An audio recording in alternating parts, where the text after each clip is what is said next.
So, ladies and gentlemen, I'd like to welcome you to this webinar and discussion with Professor Alistair Duff of Napier University, who is going to share with us today at the Asia Scotland Institute his thoughts on communication, what is going on in the world of higher education, and subjects on which he has done considerable research. And to lead us in those conversations, I'm handing over now to Doug Cook, the Institute Director of the Asia Scotland Institute. Doug. Alistair, good afternoon, and a very warm welcome from me as well to this Institute webinar.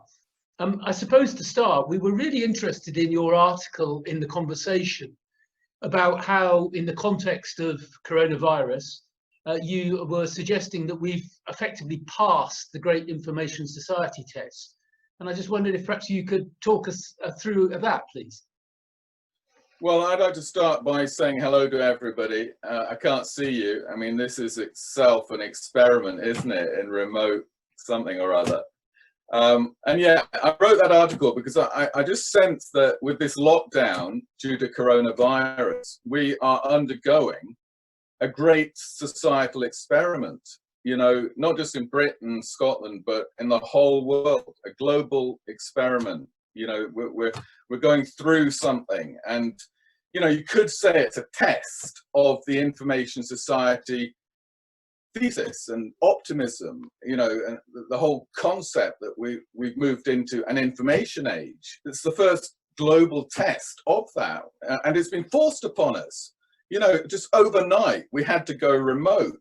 Overnight we went virtual, and you know, in some ways it's a very welcome test of an important change in our consciousness and society. And you know, there are lots of problems. I don't want to come across as a, you know, total optimist, but I think in general terms, leaving aside the downsides, like the people who are left out of this sort of thing, we should never forget them, but in the main, society hasn't collapsed. In fact, things are working quite well for most people, you know, across the world, I think. So yeah, the Great Information Society test has been passed. Absolutely, and I think that's you know, very encouraging. And of course, I suppose in some ways it's been useful having this technology to help us and support us through coronavirus. Yeah. If you're thinking about some of the systems in terms of tracking and tracing, etc. Yeah. But obviously there's a more sinister side, and you talk about surveillance society and the implications of that in your article. So could you share some of your thoughts about that with us? Yeah, you mentioned the technology, and you know, that's at the center of it. You know, we had the old mass media, didn't we? And we still have them, television, radio, but they are one-to-many systems. But with ICTs, I don't know if you know that acronym, but Information and Communication Technologies, let's call it information technology for short. With information technology, you have true mass communication, because, you know, we're not just sitting there listening to government and scientists. We are actually all communicating with one another. So it's horizontal mass communication, not just vertical mass communication. That's the thing. It's about computerization. That has been the great success. But yeah, as you've come on to, there's a downside with, you know, I mean, how long do you want me to talk about you know, the flip side of the information society, or you might say the global information society, is surveillance. You know, if there's a lot of information out there, then there's a lot of information about you, me, out there. So it's simply the other side of the coin, and we've got to grasp that truth and deal with it. You know, because it's become the top issue. You know, a value is at risk, a value which makes us human. Something that philosophers never really talked about in the past because they assumed we'd believe in it. You know, they talked about liberty, they talked about equality, they talked about national self-determination, but they ignored, what am I talking about, everybody? Privacy. That little virtue which was dismissed by the Greeks as feminine. Privacy was for women and children. No, privacy is for all of us. And for the first time, due to computerization, the threat of Big Brother, you know, Orwell's dystopian superstate, is now a reality. So philosophers have had to respond to this and start philosophizing about privacy, and pressure groups have sprung up like Big Brother Watch, Privacy International. These all came about as a result of computerization since the 60s. So it's become a top issue, privacy, you know, and it is receding. It is under threat in multifaceted ways, and we need to address it. And you know, I feel so strong. I'm an academic, but I believe you should try and make an impact. And I've actually joined a pressure group in Edinburgh called No to ID, which first mobilized against identity cards in the 90s, but it's still going strong. And we've got new threats now. You mentioned apps. Yeah, these contact tracing apps. Great idea. I mean, information technology, am I going on too long? Is duplex. You know, the whole information age is duplex. It's got a good side and a bad side. And these apps are duplex. They've got a great side. It's science in action. It's efficient tracing of who's got coronavirus. It's unprecedented, but it's also worrisome. Yeah, you know, absolutely. I agree. I understand. I mean, on one hand, though, you do hear people who talk about, you know, the idea that if people aren't doing anything wrong, then if society is tracking people more closely, is that any great restriction on personal liberty? I'd say to these people, okay, you think if you've nothing to hide, right, I'm going to stick a camera in your bedroom, and then I'll stick a camera in your toilet, then I'll stick a camera in your head. You know, we need privacy. We need to be offline sometimes. We need dead space. You know, in 1984, Winston Smith at one point arranges to meet his girlfriend. I won't tell you what they got up to, but it's quite an explicit book, that actually. But they walked into the countryside, away from the monitors, away from the cameras, away from the informers, and just met up in the green countryside, you know, for a bit of privacy. And, you know, they rejuvenated and restored their own humanity and connected with you know, what's real. Yes. So we can't lose that, and we could. And I mean, I suppose also there's a situation where some of this information is being found about everything we do, how we behave, what our likes and dislikes are, and that's much more pervasive and potentially quite challenging in terms of how people can use that information to perhaps steer us in a particular way. And I suppose that's part and parcel of this sort of information society that you're talking about.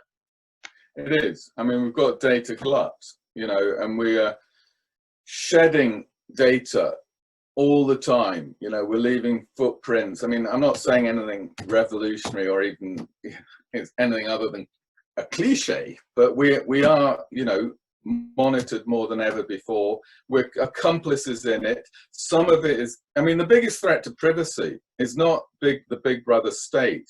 It is not commercial organizations like Google. I don't know if you read this morning, Google is being sued because they have been allegedly tracking what you do when you search incognito in Google.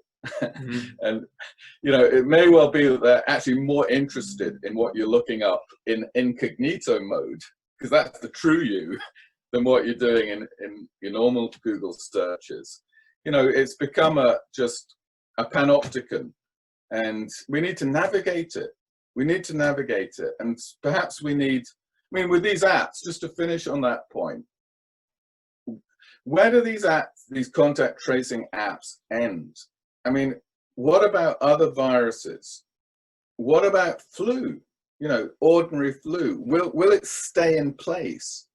That mindset that we should use contact tracing apps, where there is a potential slippery slope there, and at the end of that slope, you've got China, and I respect China.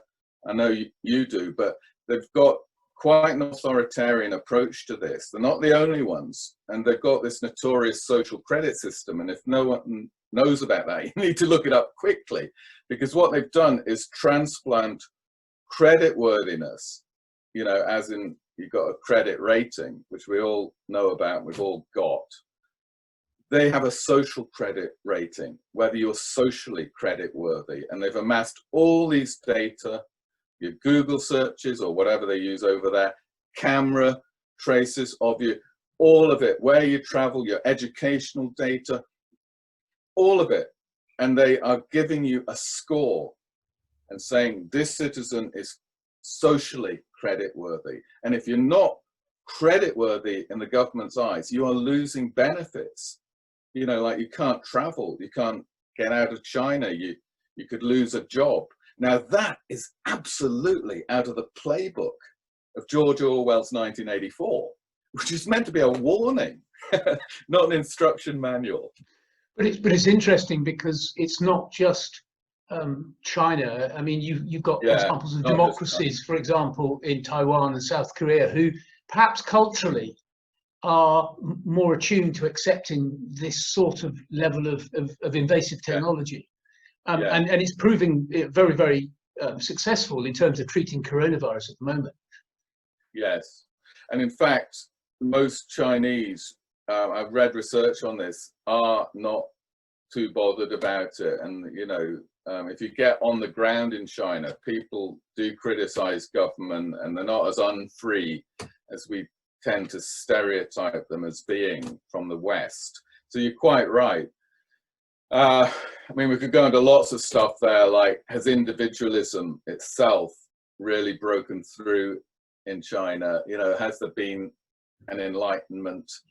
You know, are they still in pre-industrial mindsets in some ways? You know, does their consciousness need to be raised? But, you know, China's got 1 billion plus people. And people used to criticize it for one-child policy. And I've been defending China on that for 20 or 30 years, because China has not had famine since it brought in that policy. Now, I know it's hard on people, but having, you know, what is worse, having one child or seeing your second, third, fourth, fifth child die of starvation? You know, the Chinese government made a conscious decision, and they've still got a population explosion. It's still over 1 billion. That's with a one-child policy. So, you know, sometimes governments have to be dirigiste, as the French put it. I prefer a two-child policy, I might add, but I can see the case for a norm of children per. And of course, with those numbers, they have enormous amount of young people, and like all young people around the world, they are more attuned to social media in the way in which they get their information, and they make their social interactions and connections. You know, is this a particular concern for them? Well, I can't, to be honest, I'm not a Chinologist. You know that term, let's put on China. You know, all I know about China is what I know through my information society work. I haven't been there. I've been to Japan 4 times, conference. So they've been very nice to me, the Japanese, partly because I have talked up their contribution to information society research, you know, because they actually coined the term information society. And I'm taking you off China, but I'm on to Japan. I think Japan's got to be talked about. Everyone's talking about China. Japan is a leading edge information age society as well. You know, they coined the term back in 1964, Johor Shakai, information society, and they've been enthusiastic about it long before China was, or Britain. They really are the leaders in the information age, the Japanese. My thoughts were really about young people globally, and because sorry to move off. No, I was thinking more the fact that they're taking in much more information, they're more connected through social media perhaps than older generations, and so I was just thinking about the implications of that in terms of the information society, and whether young people could perhaps move in a different direction, perhaps to other parts of society? That's a good point. Okay, because in some ways, the only digital divide left, it used to be the top issue before privacy, the information inequality we had, that only 10% of people being online, and this sort of thing. But that's faded largely, and now the divide is between the young and the old. There's a generational divide, which is attenuating as well. I mean, the elderly are getting online, and many are online. Not so much the elderly, the very elderly, but the elderly are largely online.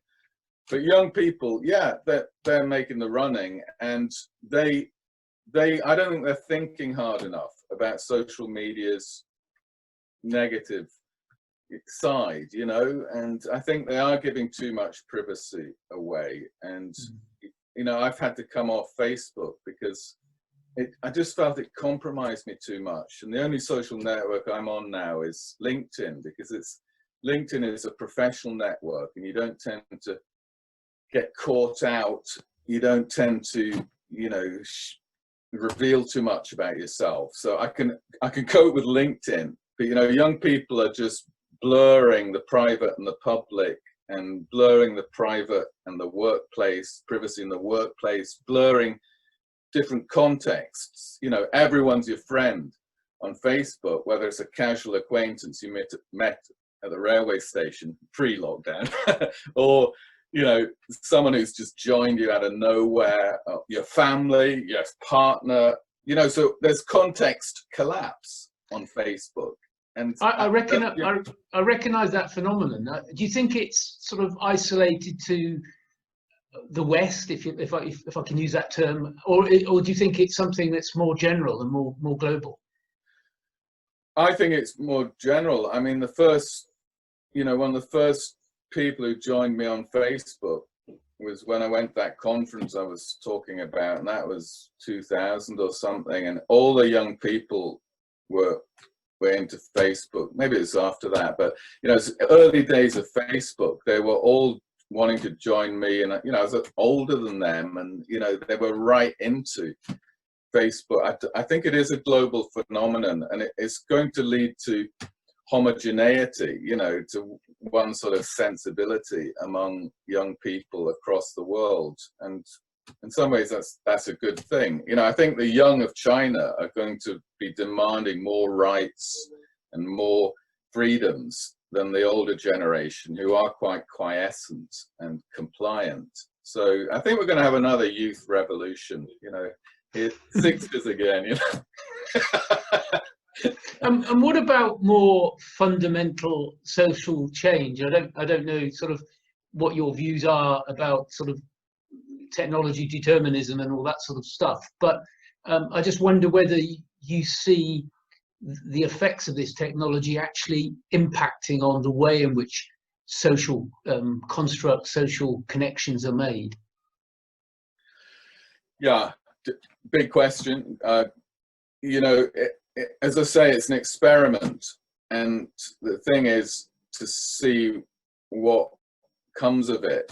For example, will there be a reduction in the working week? There's a column in the Herald on Tuesday. That's the oldest newspaper in the world, the former Glasgow Herald. They'll just put one in there for Glasgow, saying we need a 4-day working week.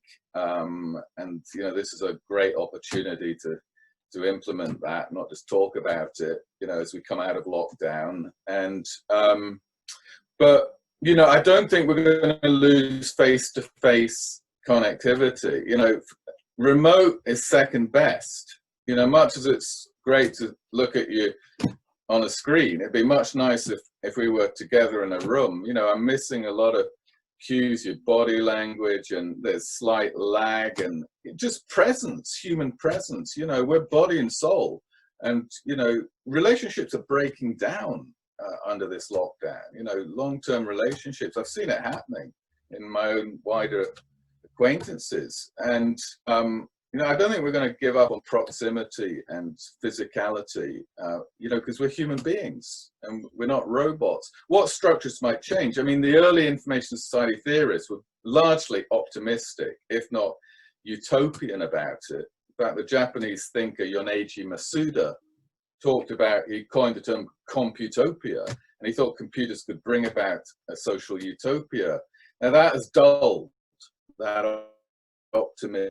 It's not going to change society into a utopia, because, you know, all technologies get appropriated by different social forces, and the authoritarian government of China, or I don't know, Singapore, or dare I say America, you know, you can use technology for good or ill, you know, and I don't think technology, I'm not a technological determinist, you know, technology doesn't change society. Technology is an instrumentality which is used with potential for good or evil, that is used by different actors in society. So no, I'm actually a social determinist, but it can help, you know, and it has the potential to emancipate information technology. And information is a good thing. You know, I disagree with everything Henry Kissinger, who was President Nixon's Secretary of Defense during the Vietnam War, disagreed with everything he said, but he said one thing that is true: it's always better to have more information than less about a situation, even if it's unpleasant. More information is always better for decision making. Although sometimes, you know, too much information and you know, makes it more difficult, obviously, making a decision. But True. I think this your wider point is absolutely right, and it links back to your previous point. I think also that's only as long as everybody's got equitable access to this information, and clearly, as you suggested, that is a problem. It is a problem. I mean, there's more access than ever. Just this morning, I don't do marking all the time, boring stuff. You know, I looked up Project Gutenberg. I don't know if you know that. It's a free website, and it's put loads of books online for free. Like, I looked up Walter Lippmann's classic Public Opinion. They're going to be teaching that next semester. And, you know, there's so much. Anyone can have that, you know, and you needn't even have a smartphone or a computer, because you can go into a public library, or at least you will be able to soon, and get access. You know, libraries have been great champions of information democracy for a long time, and really most people in the West, at least, there are black holes where people don't have connectivity. But in the main, and we should help them, in the main, everyone has the same access to most information, and that's got to be a good thing. Who doesn't? The black holes of informational capitalism, as Manuel Castells, an important thinker in this area, called it. Black holes of informational capitalism. And this can be in your own city, or it can be whole parts of developing countries where they aren't connected in the same way. It could be the elderly or the very elderly. It could be people with special needs. I mean, the trouble with a lot of information technology is it's designed for city slickers, you know, for whiz kids. And I don't know if your mother's still with you or your father, but my mother's still with me. And, you know, it's difficult for her to use a mobile phone. It's, you know, it's too fiddly. You know, the old-fashioned phone was much easier for an older person to use and remember what to do. And, you know, people suffer different cognitive impairments as they get old. Some people are born with them, and they are kind of being left behind. It's all based on a sort of Silicon Valley idea that we're all 25 and wearing skinny jeans, you know, and we're not, you know, so it's got to accommodate elderly people and people who are slower in different ways. And I'm not seeing enough of that, to be honest. You know, it's very sort of alpha male stuff. Alistair, thank you. I'm conscious of your time. No, I'm conscious of your time. I've got plenty of time. And then it seems that, you know, it's an enormous subject, and there's all sorts of tentacles it reaches into. And there is obviously a sort of a sinister, more pervasive element to it. But I sense a note of optimism in terms of what it can bring and the direction it's going. Back to those original thinkers you've described. Yeah. So we're all hugely grateful for you speaking to the Institute this afternoon, and please accept our thanks. And I think very well. It's a fascinating talk. So thank you very much indeed. Thank you. You're welcome. Thank you. Alistair, thank you also. Thank you very much. Thank you very much.